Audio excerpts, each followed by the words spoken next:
Okay, so there was a project I kind of thought about a few weeks ago, a couple months ago. I'm not really sure how the flow of time works anymore, but it was something along the lines of when I was working on my list of like favorite 21st century films. I thought, what's my favorite animated film every year that I have been alive?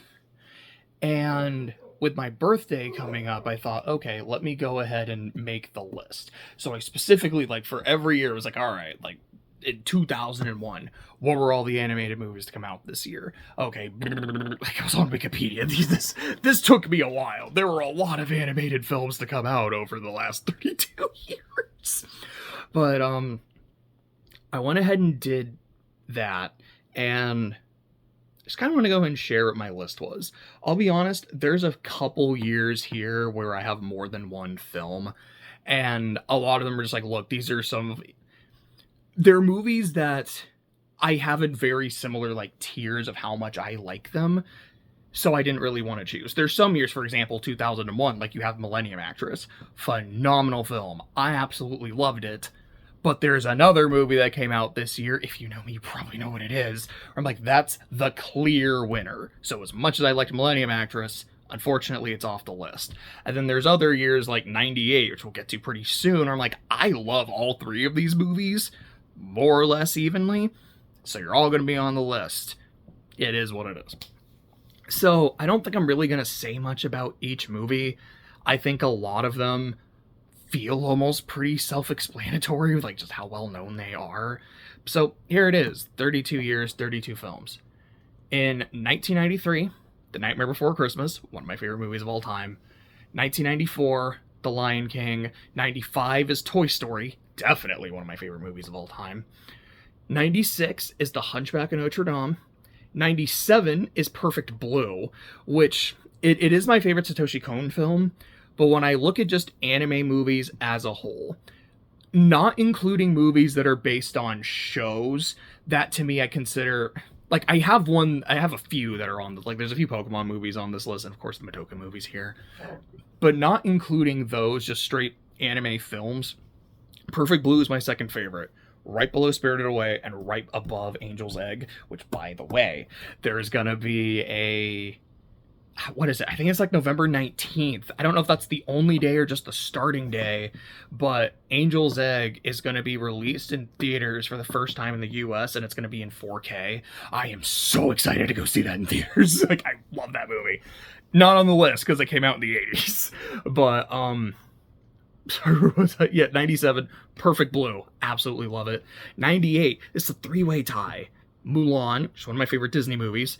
Mewtwo Strikes Back, which for a long time I just said was my favorite Pokemon movie. Having rewatched the first three earlier this year, I'm like, I don't think in good faith I can say I like this more than Entei. I love this movie. It's great. It's fantastic. There's problems, but man, I still love it. I think Entei is just better. And the other movie there is The Prince of Egypt. Also just an absolutely phenomenal film. 99 is Toy Story 2. 2000, we have another tie between The Emperor's New Groove and Spell of the Unknown, getting back to Entei. 2001, Spirited Away, I just brought it up too. And like I said, this is probably actually my favorite movie of all time.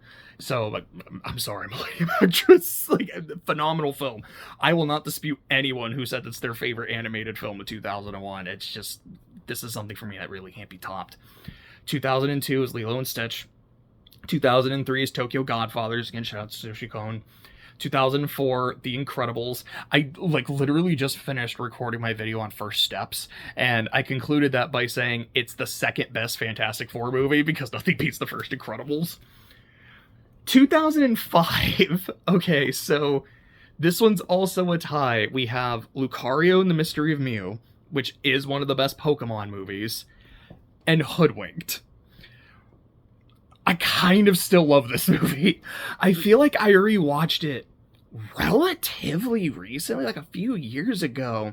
I was like, yeah, the movie's ugly. Like, I don't like looking at it, but it's so uniquely nasty that I kind of like looking at it.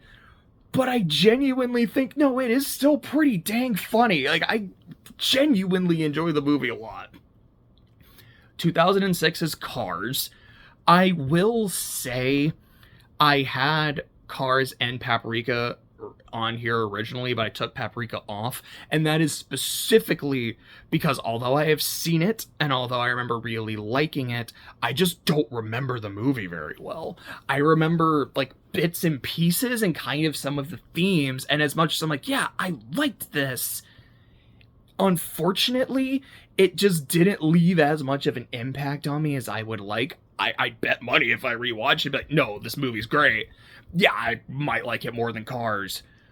But it's not just Cars by default. There's a lot of things in that movie I do genuinely like. Notably, the number one, like having rewatched it a few years ago, the movie's really, really funny. But also, I've always loved the ending to Cars. Even when I was like, this movie's meh, it's okay, it's whatever, I still love the ending. 2007, Ratatouille. That's no question. 2008, this one's also a toss-up between Kung Fu Panda, which is... It's a movie I didn't like. I am kind of talking about some of these movies. I'm going down the list. Oh, well. But Kung Fu Panda is a movie I did not like the first time I saw it. And I've liked it more every time I've seen it, to the point where at one point it was my favorite DreamWorks movie. I don't know if it beats The Last Wish. I think The Last Wish is just like, this is actually absolute cinema. This is a phenomenal film. Kung Fu Panda is a very personal movie to me, though. But as much as I love it, I couldn't give it the, like, undisputed win, because we also have... And I love WALL-E. I have kind of a fun memory of watching WALL-E, where I was in theaters watching the movie, and there was a fire drill in the theater, so everyone had to leave the theater for quite a while. But we were able to go back in, resume the movie, so no issues, and kind of as an apology, the movie theater gave everyone, like, tickets to go see a free movie. So, like, a week or two later, I cashed it in and got to see The Dark Knight. So it was just super neat, but also the movie is genuinely really good. 2009, that's Summer Wars. I will also say, in terms of the year 2009, I need to rewatch Coraline, because I saw it in theaters when it came out, didn't really like it, and anytime I kind of think about the movie or, like, see discussions about the movie, I'm like, why didn't I like this? This seems incredible. I feel like if I rewatched it, I would love it, but for now, since I haven't rewatched it, I would say Summer Wars, and that's also not by default. Summer Wars is awesome. 2010, Toy Story 3, one of my favorite movies of all time. 2011 is Kung Fu Panda 2. 2012 is Wreck-It Ralph. 2013, it's the Madoka movie. I absolutely love Rebellion. Oh boy. I remember... So, it was a while before I actually got to see it, because I think that's important. Like, these are movies that came out in that particular year, not the year that I saw the film. I feel like that kind of went without saying, but let me go ahead and say it just to clarify. But Rebellion had been out for, I think, like a couple of years, maybe a year and a half, and I was doing everything I could to avoid spoilers. And like a day or two before I saw the movie, I was on the Madoka wiki, like, not trying to spoil anything. I think I was, like, looking up one of the games that came out, and I realized that, like, one of the games had witch forms for all the main characters, and it ended up leading to me getting a spoiler for the film. I was like, oh, well, now I know how the movie ends. Great. Hilariously, that wasn't how the movie ended, so I didn't really know what was gonna happen. And the movie kind of broke me. And I remember spending the entirety of the next day, including when I watched Winter Soldier, which is a phenomenal film, just still decompressing and trying to make peace with the ending of Rebellion. And I did, and like, I get it. I understand the decisions made. I think I understand why this works in a lore perspective. But man, what a punch in the gut. Can't wait for the next one. Oh gosh, because I know I've worn it before. Like, I have a Madoka Homura shirt, and it doesn't really fit. Like, it's one of those shirts where it's just like the fabric and the way it's like actually designed, like it's just kind of super tight. Also, I think it's a size too small, but the size thing doesn't help, or like the style of it doesn't help either. When the movie comes out, I might wear it. It's like, this is a super uncomfortable shirt, this sucks, but I don't know, it'd be kind of funny. I'll probably for sure wear it when I do a video talking about it. Movie comes out in February, but that's when it comes out in Japan. I don't know when we're gonna get it. I think with The Boy and the Heron, it was what, like 4 or 5, 6 months or so. So if that's true, it might come out in the States around August. Gosh, I have to wait another fucking year to see it. But hey, I don't know. If I could actually go see it on my birthday, that would be really cool. And I will for sure absolutely rewatch the whole series, including Rebellion, before I go do it. So, 2014 is Rainbow Rocks, the second Equestria Girls movie, because while I don't like the first one, having rewatched it last year as part of the Friendship is Magic marathon, because I didn't watch the others, I was like, I'm just going to watch the first one. It's better than I remembered. It's still not good. I think the premise itself is fundamentally flawed, but it feels like we understood we had a bad assignment, but we did the best we could with what we had, because it can be genuinely really funny. The second movie is actually good. It's like, I think it's a lot better. I like a lot of the songs a lot. I like the whole Battle of the Bands vibe. I like the Dazzlings a lot. I think they're very fun antagonists. I like how Sunset's redemption at the end of the first movie is terrible, so the second movie is her actually really having to earn it. I absolutely love that. There might have been something else I wanted to say about it, I'm not sure, but I think that's kind of it. 2015, Inside Out, phenomenal film. 2016 is a toss-up between Zootopia, which is one of my favorite Disney movies. Also, I didn't say it about Lilo and Stitch, but like, those are my top two. And A Silent Voice, which I only watched for the first time a few months ago, but man, I love that movie. 2017 is The Night is Short, Walk On Girl. What a film. What an experience. Like, I really love that movie. I specifically was, I don't want to say instructed, but I was advised, watch it, but watch Tatami Galaxy first. They're connected, but not really, but kind of yes.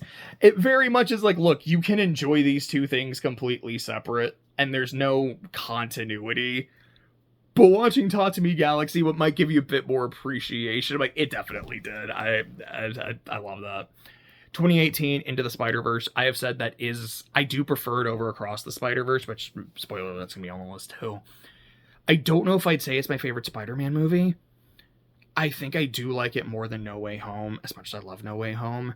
I'm really looking forward to rewatching Spider-Man 2, because I know that's going to get re-released in theaters this year, and I've been meaning to watch it for several years now. Like, I've seen it, but it's been a long time. And frequently when I hear people talk about their favorite Spider-Man movies, it's like the Spider-Verse movies, maybe No Way Home, and Spider-Man 2. And I also frequently see it as listed as like one of the best superhero movies. Like, from what I remember, that sounds right, but it's been a long time, and I really want to watch this again and reevaluate it. But Into the Spider-Verse, definitely on the list. Toy Story 4, definitely on the list. 2020, we have another tie between Soul, which is a movie I love, and the Shirobako movie. Shirobako is one of my favorite anime. I absolutely love it. The movie has this scene where the main character, who, if you're not familiar with Shirobako, it's about the anime industry and like what it's like to work in the industry, with the main character being a producer and then working with like the character designers and the animators and the storyboarder and the director, like all that kind of stuff. It's great. Go see it. There's a scene in the movie where her studio is given a very difficult task of like, okay, you have to make a movie and this is the amount of time you have to make it in. And like, we're kind of being set up to fail, and there's no way we can do this. And if we take on this project and it comes out terrible, our like reputation is done. And if we take this on and we don't make the deadline, we also look terrible. So we're kind of in a lose-lose unless we pull this off, which we won't. But fuck it. Maybe we can. And she like sings this song essentially about like, let's do it. Let's give it all we got. Because like there's a lot to lose. But in the situation we're in, what do we even have to lose? Let's go. As she's kind of losing her grip on reality, which is a common thing to happen to her in Shirobako anyways. And it's a really fun scene. It's kind of a sad scene at the same time, and it deadass made me cry the first time I saw it. Just, it reminded me a lot of the situation I was in. Like, I really don't like the place where I'm at, like, mentally, emotionally, creatively, and I feel like I really need that spark, but it's just not happening. Like, I felt like I was looking in a mirror when I watched that scene, and it was absolutely beautiful. 2021, I have another toss-up. I have hair in my mouth. One of the films is Encanto. Absolutely love Encanto. I think it's fantastic. The other is Belle. Belle is a really flawed movie. I feel like it's trying to be 3 movies at once. It is Hosoda's Beauty and the Beast, which it takes some liberties, but I think is an interesting retelling of the story. I like that it's not a romantic relationship, but it is a connection, it is a friendship, and these two people helping each other become better people and like deal with their situations. It's a film about a girl experiencing grief and experiencing fame, and her difficulty with both of these, which I think is a phenomenal film. And there's also the end of the film, which is about like helping victims of abuse, which is well intentioned, but I don't know how well it really works. Excuse me. And there's like times where these 3 movies are kind of working in tandem, and there's times where they're kind of fighting each other for screen time. It's messy, but I love it anyways. And I'm like, in good faith, like, Encanto is probably just the better film. I think it's the, like, better put together film. But I would be lying to myself if I didn't put Belle on the list too, so I got to. 2022 is The Last Wish, phenomenal film. 2023, Across the Spider-Verse, phenomenal film. Last year, 24, Inside Out 2, which I absolutely love, and Look Back. I really, really love Look Back. And 2025, it's Elio, and I'll be honest, this one's kind of by default. It's not that I hated the film by any means. Like, I watched it, I liked it, I didn't quite love it, but I honestly can't think of like another animated film that came out this year that I've seen, and even other movies that were to come out later. Like, I know Zootopia 2 is gonna come out. I'm like, that doesn't necessarily count. Because, like, yes, it's a year that I've been alive, but it was after my birthday. And this is kind of, of the last 32 years. Which, like, with The Nightmare Before Christmas, did come out after I was born, so that one's fair game. But that was my list. My favorite animated film of every year that I've been alive. I thought that was kind of neat. Anyways, yeah, I think that's it.